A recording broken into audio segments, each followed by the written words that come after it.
Coisa boa ter você aqui, que delícia!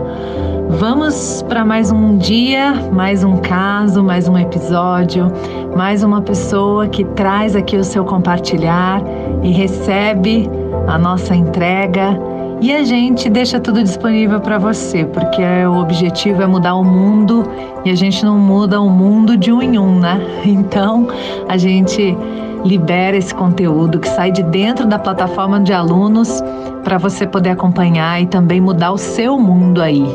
É essa a nossa expectativa. Escuta só essa conversa. O ponto principal aqui é quanto ao jeitão dele. Ele é uma criança que necessita do movimento o tempo todo, ele não consegue ficar muito tempo parado, muito tempo quieto. Ele tem 6 anos e meio. E ele é um pouco diferente porque ele é curioso, ele vai atrás, ele enfrenta, ele tem umas brincadeiras meio absurdas, assim, e que até a gente acaba não tendo muita paciência, tanto eu quanto meu marido. É totalmente o oposto do irmão.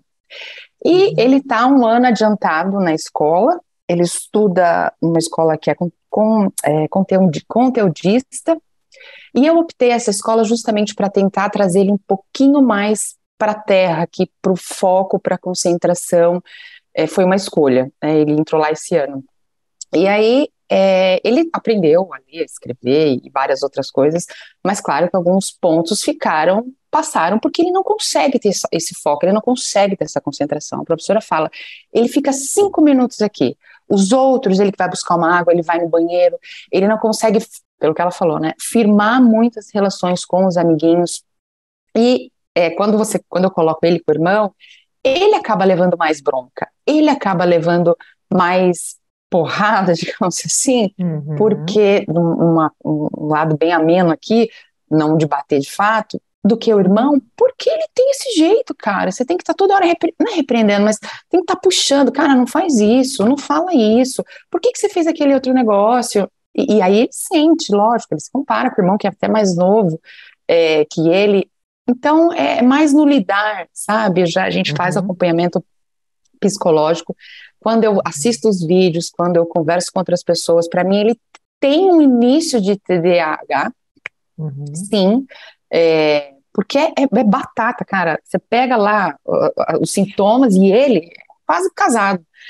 E, lógico, eu não sou muito a favor de medicamentos, você sabe a linha que eu sigo ali, enfim, pelas outras conversas que a gente já teve. E eu queria não fechar ele dentro de uma caixinha, sabe? Eu queria, e me dói muito a impaciência também das pessoas com ele, porque eu era assim, eu e meu marido, ele ainda é.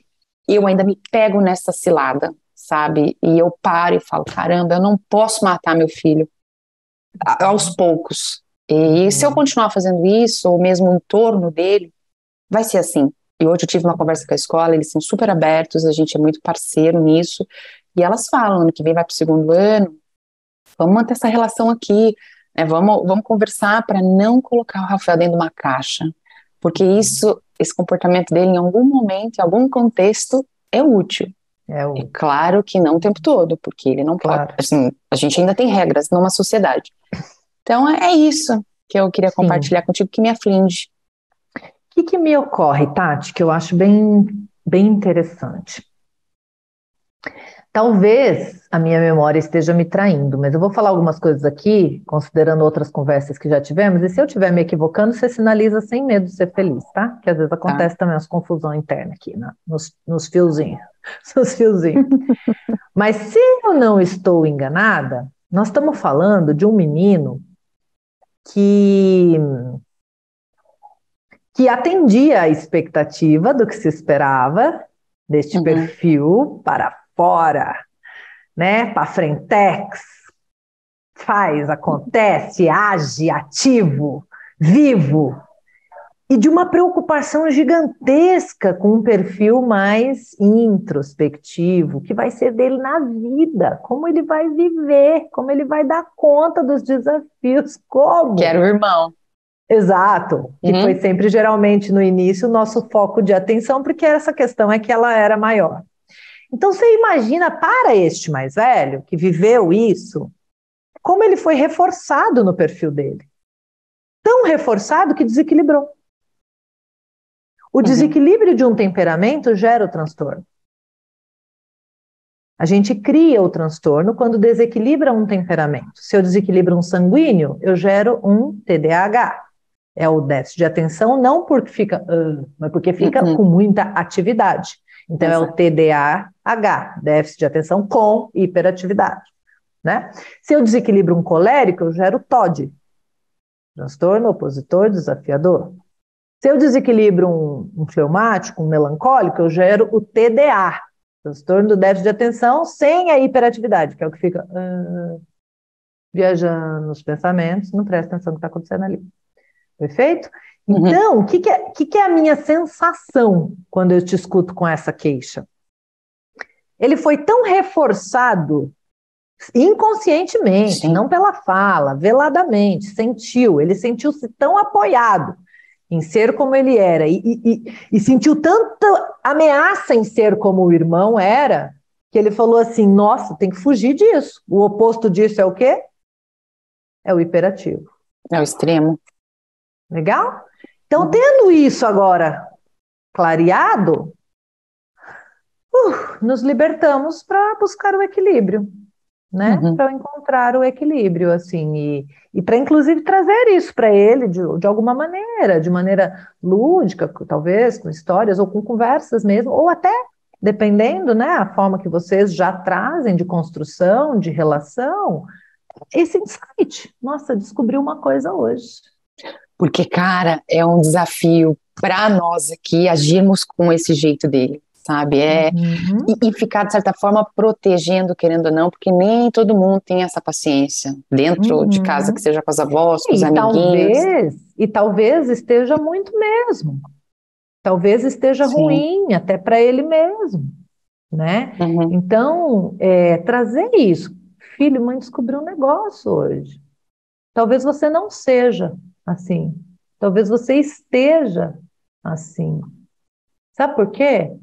Porque talvez a mãe tenha passado a ideia para você de que ser tranquilo, lento, calmo, era ruim, era perigoso, era difícil de ser feliz, de conquistar as coisas. Mas ainda bem que a mãe aprendeu uma coisa nova agora. Nós vamos juntos. O que nós vamos fazer? Nós vamos meditar? O que nós vamos fazer? Enfim, qual vai ser a nossa busca, nosso caminho? Porque é preciso saber aquietar-se. O jogo do silêncio, como nós vamos fazer o jogo do silêncio, sabe? E aí ir em busca junto com ele, né? Olha, tem coisa que a gente só consegue se a gente ficar quietinho. Por exemplo, escrever. Ler. Nossa, e ler é tão maravilhoso. A gente descobre tantas coisas. A gente consegue algumas coisas só se concentrando. Se a gente não conseguir parar e concentrar, a gente não consegue. Coisas que nos deixam muito mais inteligentes. Talvez seja um valor para ele. Entende? Então, acho que agora é hora de uma nova construção, assim, sabe? A partir da consciência, né? Uma outra coisa importante, Tati, é que eu e você temos, que é... Talvez você já tenha trabalhado bastante isso, né? Mas antes da gente trabalhar, a gente não tem muito meio termo. Para nós é tudo muito, né? É tudo 8 ou 80. Então, quando a gente vai falar de alguma coisa, a gente exagera, né? A gente carrega aquilo assim, né? E aí as nossas crianças levam isso, né? Elas levam isso, porque elas não sabem, minha mãe está exagerando porque esse é o jeito dela. Isso elas descobrem com 15, com 5, com 6, com 7, com 8, com 9, elas pegam no pé da letra, né? Então, eu até hoje busco esse cuidado, viu? Eu escolho hoje as palavras, igual a gente escolhe o feijão para pôr. Porque por, assim, tendência natural dos meus 2 aceleradores, né, colérico mais sanguíneo como dominantes, então para mim é tudo muito, assim, sabe? Nossa, não, ele não sabe de nada, uma lentidão, gente, parecia, era tudo muito, assim, se eu ia falar que alguém era lento, nossa, uma tartaruga ganhava dele, tipo, eu precisava dar esses exemplos, assim, exagerados, para que as pessoas entendessem a intensidade do que eu estava dizendo, da minha opinião, ou então eu exagerava uma coisa para ela ficar engraçada, que também é próprio do sanguíneo, então dava umas exageradas, então E eu adorava isso, né? Isso traz um ibope pra gente, as pessoas prestam mais atenção, admiram mais quando a gente fala com esses exageros todos, né? Foi difícil sair desse lugar, tá? E isso conecta muito, fazendo aqui um paralelo com o que ele faz. Ele vai pelo lado da vitimização.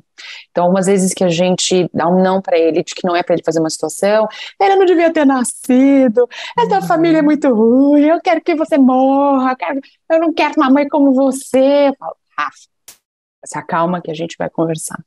Aí depois, num tom mais ameno, eu não fico muito alimentando essa vitimização. Depois vou lá, converso com ele e falo, cara, você tem certeza que você quer que eu morra? Eu não vou mais aparecer o quê? É isso que você quer mesmo? Não, não quero. Então, cuidado com o que você fala. Isso. Outra coisa que eu fiz já, e aí, claro, não estou falando só para esse ponto, mas uma vez eu fiz, né? Eu lembro uma vez que o Petro devia ter, sei lá, uns 6, 7, e ele falou, você é uma mãe muito ruim, uma coisa desse tipo, assim, dessa natureza, né? Eu lembro. Aí eu mostrei a mãe ruim para ele. Eu abri um vídeo de uma mãe que queimava com o filho com a butuca de cigarro. Mostrei. Falei, vem cá que eu vou te mostrar o que é mãe ruim. Senta aqui no meu colo. Não, porque sabe por que eu tô falando, Tati? Porque às vezes a criança precisa de parâmetro. Como é que ela vai saber o que é mãe ruim? Para ela, mãe ruim é a mãe que deu o primeiro grito aí, tá falando que é ruim. Peraí que nós vamos entender aqui. Claro, eu sabia que o meu aguentava e que tinha contexto para isso. Eu assisti o vídeo antes, então vamos lá, tá, minha gente? Acho que não foi nem vídeo, foi foto. Foi uma foto. Porque eu fiz de caso pensado, assim, deixa eu entender aqui, eu preciso botar parâmetros para esse garoto. Porque assim, ele não tem ideia que é mãe ruim. Ele está no paraíso e não sabe. Vamos lá, né? Então, às vezes, vale também, né? A gente trazer um pouquinho de parâmetro, assim, situar a criança ali e falar assim, ó, então, beleza? Não cabe isso aqui dentro de casa, tá? Isso aí, né? Não é uma opção, não está no cardápio essa, né? Manifeste-se de outras formas, né? Sim, exato. Né? Mas eu acho que é isso, eu acho que trazer isso à luz é algo que já nos dá uns horizontes novos, assim, sabe? De olhar, né? Olhar para isso, poxa, existiu uma construção, né? Sem querer, que teve a consequência para o mais novo, que a gente já trabalhou e já está trazendo, e tem, né, coisas lindas. Ele agora se mostra mais seguro do que o irmão, sabe? Isso. E aí era o contrário. Nessa intenção, aí você foi nessa direção. Né? E até esse movimento pode estar fragilizando a segurança do mais velho, né? Então, acho que agora é achar esse lugar, né? De mostrar para ele, porque também se você falar que é maravilhoso ser calmo, ele não se vê calmo, vai ser ruim, né?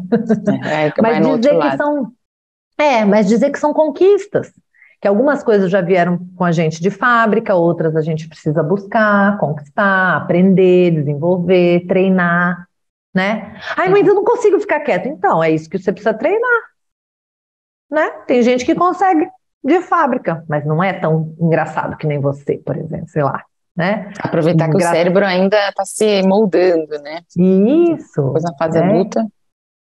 Um pouco mais difícil, mas também é possível, né? É possível, mas é um pouquinho mais difícil. Mas eu acho que, além da plasticidade maior, é a disponibilidade que as crianças têm, né? Eu vejo que para o adulto é mais difícil algumas coisas, para além da neuroplasticidade, a disponibilidade. Se a gente tivesse o tempo que eles têm para dedicar para alguma coisa, a gente também ficaria bom naquilo. Sim, mas a gente já não tem mais esse tempo, né? Então é isso. Vamos agora olhar para esse olhar, até porque também, justamente por essa tendência mais 880, que, né, temos as duas, eu e você, especificamente, porque estou falando só da gente mesmo, não é todo mundo que é assim. Quando a gente vai resolver um negócio, por exemplo, com o mais novo, a gente mergulha fundo. A gente a gente resolve. Então, talvez aí, né? De certa forma, a gente largou porque achou que o mais velho era autossuficiente, mas não. Isso, ele está resolvido, ele esse é o ponto. Ele se dá bem, ele ainda é uma criança. Ele ainda é. Isso. Então, eu acho que ele acabou ficando aprisionado naquele estereótipo, que era legal, que era bacana e tal, mas foi para o extremo, fugindo desse outro que não era o desejado, né? E agora a gente precisa só voltar ele para o equilíbrio. Ele nunca vai chegar nesse outro aqui, nem é a meta. Cada um é um, né? Mas libertá-lo desse estereótipo extremado, para que ele se equilibre, né? E aí ele vai ficar bem. Mas eu acho que não. Eu acho que você é muito inteligente. Então, você com a consciência, rapidamente as coisas começam a se encaixar. Assim. Você é muito competente, você dá conta. Então, acho que trazer essa luz aqui foi legal. Acho que é suficiente. Com anos de Isa. Vida antes e depois de Isa. Querida, Obrigada, graças a Deus, né? Graças a Deus, é esse conteúdo, né? Não sou eu. Eu me coloco como canal aqui, mas esse conteúdo que mudou a minha vida, né? E aí é esse conteúdo, é essa informação que a gente vai consumindo e vai mudando tudo, né? Graças a Deus. Graças a Deus. Vamos que vamos. Tá bom, querida? Tá bom, obrigada. Imagina, um beijo grande. Um beijo. É isso, gente. Vamos juntos, cada um buscando o que consegue extrair para si, para sua realidade, para o seu momento, para sua vida, com filhos, sem filho, com adultos, com crianças. A gente pode usar esses aprendizados para muitos contextos da nossa vida. É só ter um pouquinho de flexibilidade e fazer alguma adaptação, que a gente usa esse aprendizado em muitas áreas da nossa vida, viu? Um beijo, gratidão sem limites por acompanhar. Te espero nas redes sociais.